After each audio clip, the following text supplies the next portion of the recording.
What's up, YouTube? Matthew back here with you today. This video here is probably going to be published tomorrow, which will be Monday, as I'm recording two videos today on Sunday. I recorded one and I'm posting tonight. That was my mail from yesterday, and this was part of that. And this video is going to be about TTMs and some little things that I like to do to make collecting all the more fun, and that I thought I would share with you in a video, just to let you, something that you might want to do if you've never thought about doing this. Okay. The first thing I want to talk about is 3x5 index cards. Now, a lot of people, I'm sure, know exactly what this is, and you can buy these at pretty much any store that has a stationery section. And this right here honestly, came from Walmart, 300 cards, and it's about I think I paid about $1.75 for that.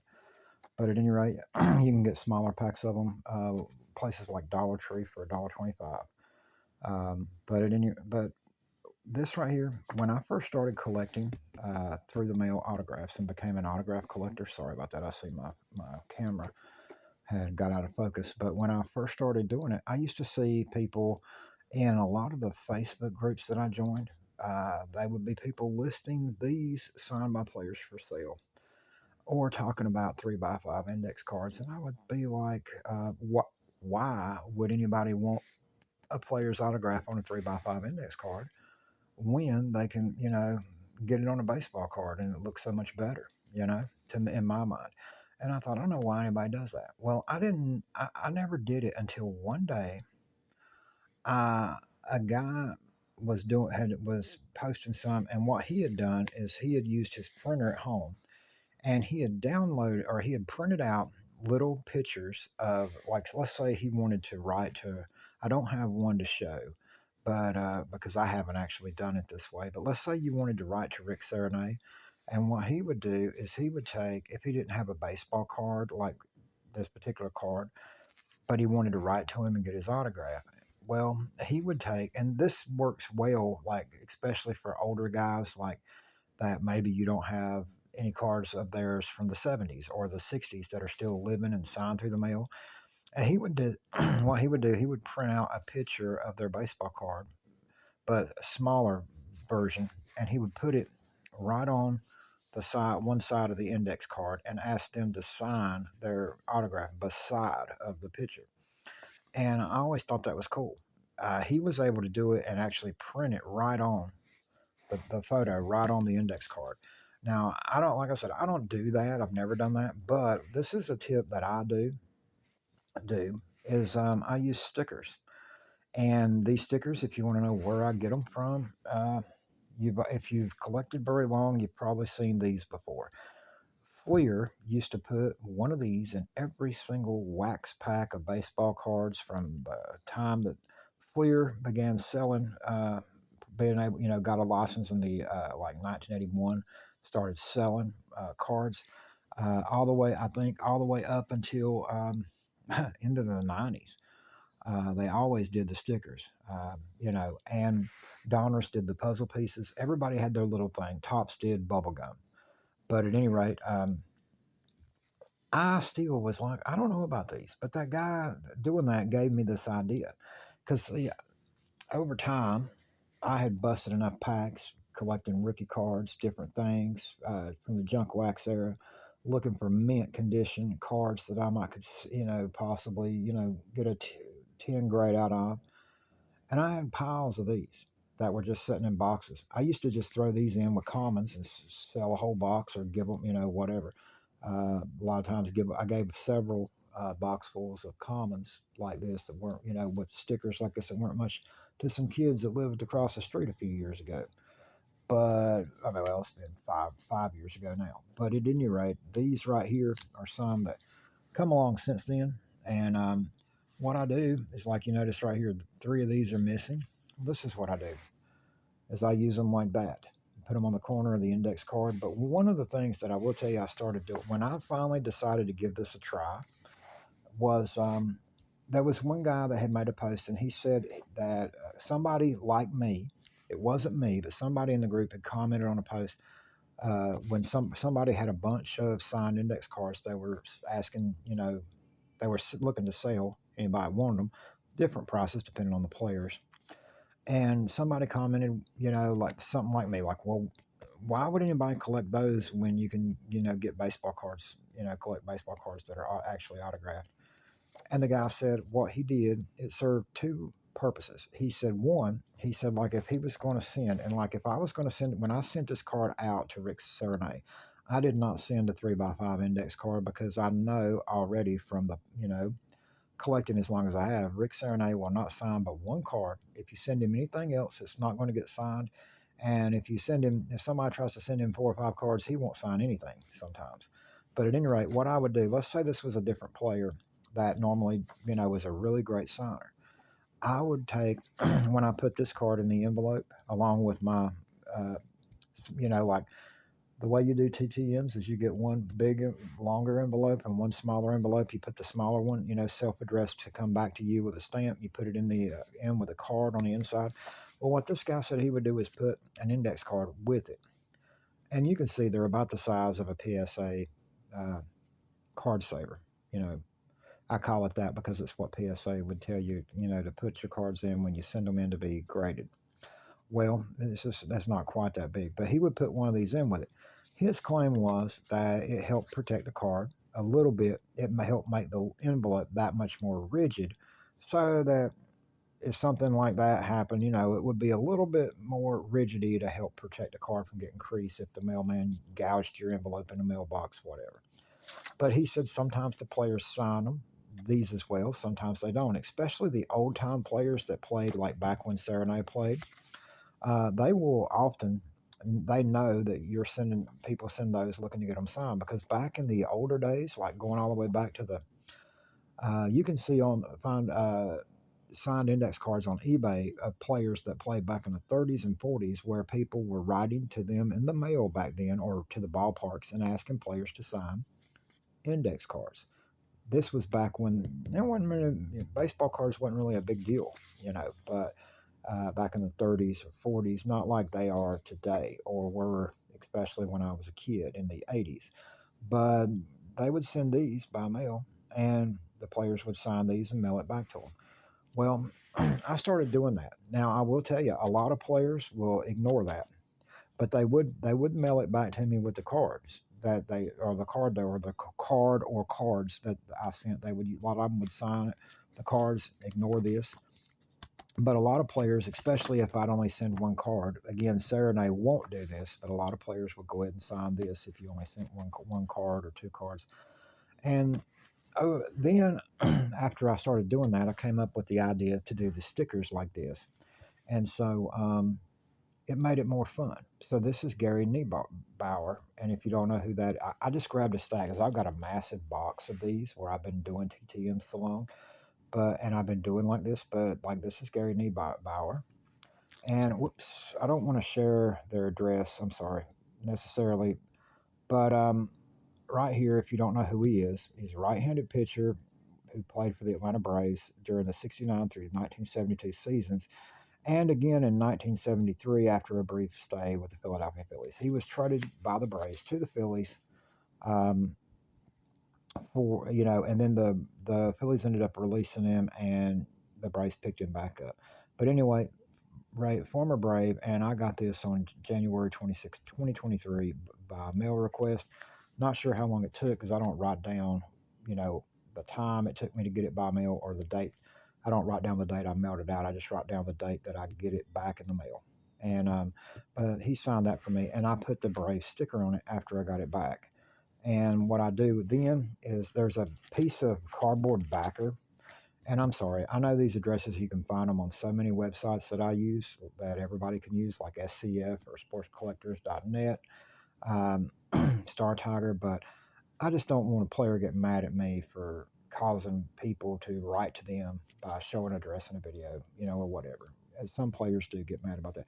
But I take a piece of cardboard, I just cut a piece of a cereal box out just about the same size of the index card, put it behind the index card, and then use another index card to write down the information I wanted to write down there, so that way, let's say 10, 20 years from now, let's say that I'm looking to sell my collection or whatever. I never will. But let's say somebody in my family, like something happens to me, somebody in my family down the line's looking to sell my collection, they take it to a big auction house. Then people looking through it, whoever's looking through it to whatever, they can figure out real quick, which you could easily if you knew the play. Let's see, sometimes people can't read the writing of their signature. So a lot of players you can't read their signature, but this way it lets them know who the signature was. They can compare it if there's there any question to other examples of the same player's autograph, and it lets them know, a little bit of history of the player and where I got it from, or how I got it. And then I'll just show you a few of these that I've got out. Now that right there, like see that autograph, it almost looks like Tony something. I wouldn't be able to read that if I didn't know who it was. But Minnesota Twins tells you one thing. It's somebody looks like named Tony that played for the Twins, right? Well, it's actually Tom Tashinsky, and sadly he passed away not long after I had got this from him. He passed away April 23rd, 2024. I had acquired this on March the 6th. I won't worry about sharing his address since he's passed away, but March the 6th, 2023. And I wrote to him, and he was a catcher for the Twins from during three seasons, 1969, 70, and 71. And the Twins were a contender at that time. They had some really good teams back then. Jim Purry, Gaylord Purry's brother, was like Jim Cat. They had some great pitching. They had Harmon Killebrew, a great team. Tony Oliva. This is Denny Galehouse, I think is how you say his name. Let me see, Denny Galehouse. Yep. This was acquired by me from an eBay purchase. Actually, I collect Indians, former Indian players, and he has passed away, and he passed away in 1998. That's a long time ago. But anyway, he pitched for the Cleveland Indians 1934 through 1938. He actually wasn't a bad pitcher, even though he was only in the majors for 4 years, because he won 25 games, and he had an ERA of 3.97, which is not nothing to sneeze at. I mean, there usually a guy that bombs has a much worse ERA than that. So you have to be pretty good to stick around in majors 4 years and have a 3.97 ERA in 2,000 career innings pitched.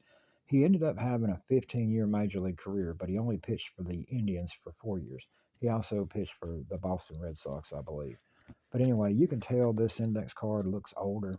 It is a lot older. And then I'm just going to go through some of the names. This is Charlie Huff. Everybody knows Charlie Huff that's been collecting, even newer guys probably. Kevin Romine, former Red Sox outfielder. Right here, this was actually, if you think that looks like, if you think, what is that? That's Goose. Goose Gossage wrote a nice little note on an index card for me and Roseanne. And I sent to him, and I got that one come back on August 8th, 2020. But I've wrote to Gossage several times. He has signed many baseball cards for me, some for free, some paid 4 or 5. At one time, it was $5 a card, and I think it went up to 10. But he has signed for me for free. Usually, he'll sign one for free, but after that, it's you got to pay for them. Joe Morgan. This is Joe, not the second baseman, but that was famous during the '70s with the Cincinnati Reds. But Big Red Machine. This is Joe Morgan from their Boston Red Sox, who was their manager '88 through '91. He was a major league player before that, but he was Red Sox manager '88 to '91. Another former Cleveland Indian, Gary Gray. Um, yep, I said that right, Gary Gray. And he only played 1 year, I think, for the Indians. Yep, 1980. But he played for several other teams. He never really his best years were with the Seattle Mariners in the early '80s. But I think he came up with Texas and he was blocked. Back then, there wasn't as many major league teams, and there was a lot of decent minor leaguers they weren't quite good enough to earn a job in the majors. Um, Another former Indian, Frank Duffy, longtime infielder for the Cleveland Indians.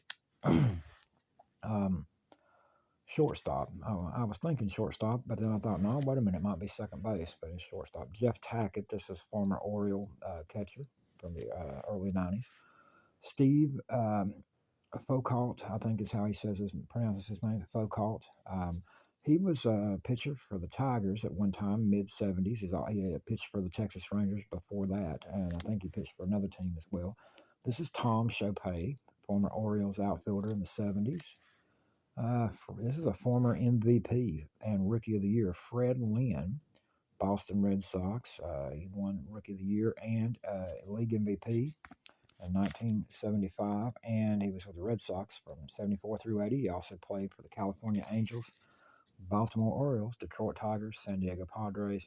He was a several-time All-Star. This is Gary Wayne, former relief pitcher for the Minnesota Twins and Colorado Rockies. I can't remember if he pitched for anybody else or not.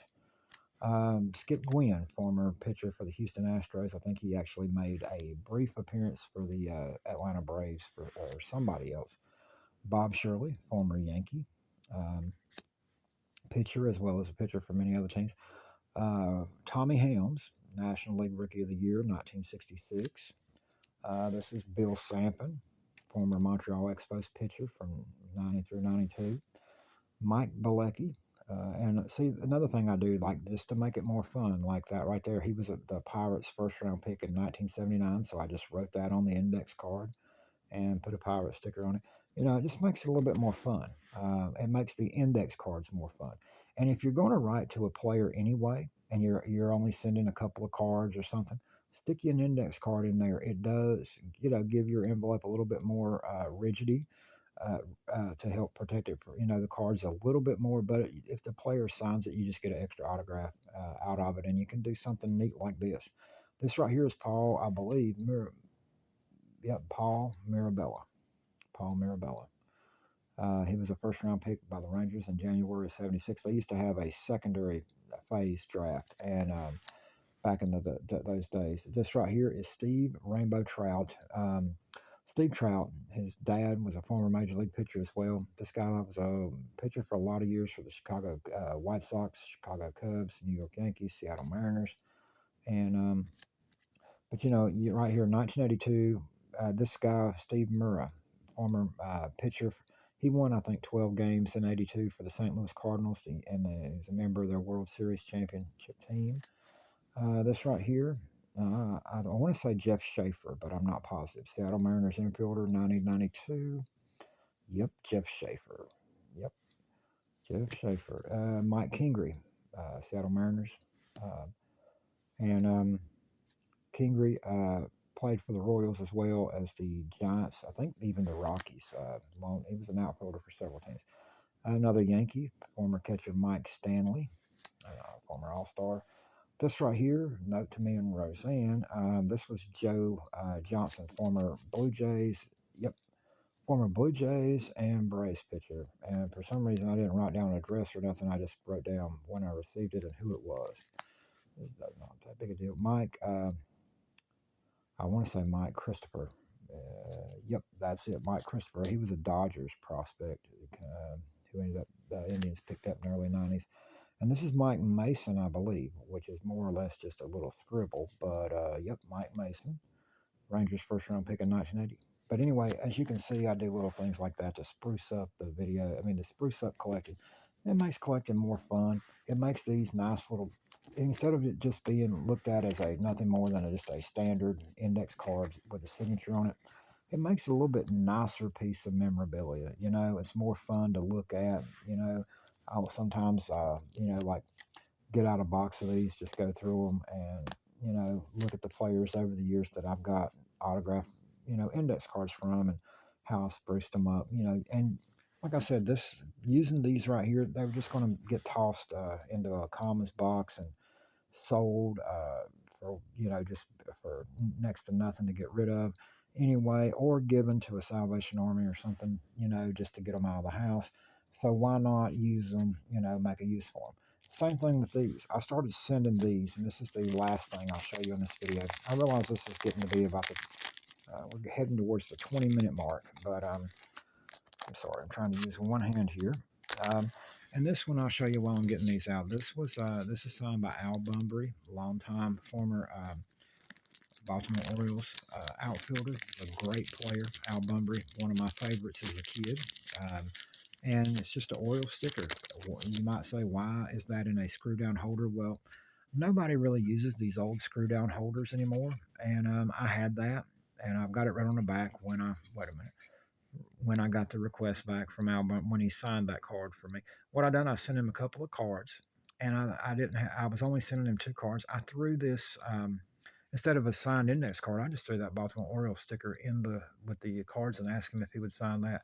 And he not only signed that, I remember, but he also sent back the two cards as well signed, and he sent a signed photo of himself on his own. But like this right here, I think is Mike Andrew. Nope, John Stupor. John Stupor. So John Stupor, former Cardinals pitcher, signed that. Here's another Oriole. That's Pete Stanisic. He was a second baseman, outfielder in the late 80s. This one here is Chris Cotterelli, former Oakland A's pitcher. I had to look on the back of that. This is a guy, Craig Mitchell, who pitched for the A's in 76 and 77 and 78 briefly in those seasons. Former first round pick of the Oakland A's. This right here, John Valentin, Boston Red Sox, former Red Sox. That right there is actually, that was not something that I created. This is something somebody else did. They printed off some of these little cards on a computer stock paper, made homemade, and sent them to a player to get them to sign. This was acquired by me in a lot of autographs that I purchased a long time ago off of eBay. This one right here, Joe Strain. I had to look on the back to see who it was, and that's something that's one of the reasons I advise you to do something like that and put something in a sleeve that tells, so that way down the road you don't look at that and wonder who it is, if you don't recognize the autograph. This is Mike Anderson, former outfielder for the Cardinals and Phillies. And here is, let me see here, Bob Heiss. Okay, yeah, pitched in the 60s and early 70s, former Red Sox pitcher. So, anyway, but that's little things that I do, like with the stickers, both the little I use here, the big, and it gets it serves a purpose. Now, I will tell you this: these stickers are so old on these kind that when I peel one off like that to put right here, they don't want to stick real good. Once you peel them, they stay on here, but they don't want to stick to a surface once you peel them off that. So what I do is I take some transparent Scotch tape. I don't even know if you can see it. You can't really. You barely can, maybe. Yeah, you can maybe see a tape line right there, but I just tape it, Scotch tape, to the side of the corner of the card and just make it a neat little piece of memorabilia. And then actually, if you wonder the plastic these were in, team bags. Team bags, you can buy like 100 of them for a couple of bucks, or well, you can if you got a nearby card store, if you buy them by the case. But if you just buy a pack at a time, 100 probably costs you $5 or $6 off of eBay if you're somebody that just buys them as you need them. But I like to buy card supplies in bulk, and I most time not on eBay, but from other sites because if you do a little research online, you can find card supplies discounted. Oh, and right here, this is Steve Rogers, longtime Montreal Expos ace pitcher back in the 70s and early 80s, and this is on a early 80s Fleer sticker, Expo sticker card, and I thought it was really cool. If he, and I sent it to him and he signed. I thought that's really cool, so I got it in a top load. But anyway, that's just some things that I do to try and make collecting autographs a little bit more fun and making some my own unique pieces of memorabilia. Anyway, thank you all for watching this video. And if you haven't, like, share, and subscribe. Check out my other videos on my channel. Um, again, I just thought I would do this and give you guys, especially people that are not doing TTM or have never done it, but have maybe thought you'd like to, or maybe some people that have done it, been doing it for a while, and you're bored with it. Things that you maybe haven't thought of that you could do just to, make your collection a little bit more fun and enjoyable. And, I enjoy stuff like this. If I can, take an autograph, make it just a little bit more fun, a little bit more enjoyable.